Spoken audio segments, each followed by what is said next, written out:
अमरावतीच्या परतवाड्यातील लैंगिक शोषण प्रकरणाचे अपडेट आपण बघतो आहोत। अल्पसंख्याक आयोगाचं पथक आता अमरावतीमध्ये दाखल झालंय।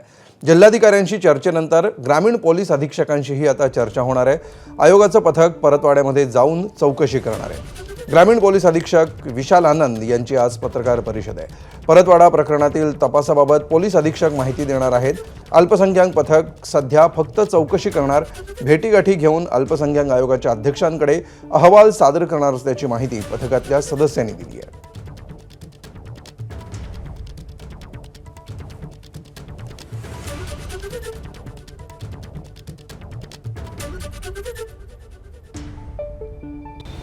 अल्पसंख्याक आयोगाचे आदरणीय सदस्य मुश्ताक पठाण साहेब या ठिकाणी आलेले आहेत।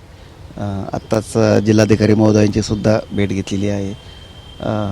शेड्यूल असं आहे की आता पठाण साहेब SP ऑफिसला जाऊन SP साहेबांशी चर्चा करणार आहे आणि त्यानंतर परतवाडा या ठिकाणी दौरा करणार आहेत आणि त्या ठिकाणी पोलीस स्टेशनमध्ये काय जे FIR दाखल झाली त्याची चौकशी किंवा इतरही अनुषंगिक बाबी याचा ते आढावा घेणार आहेत आणि अध्यक्ष साहेब जे आहेत अल्पसंख्याक आयोगाचे त्यांना ते रिपोर्टिंग करणार आहेत।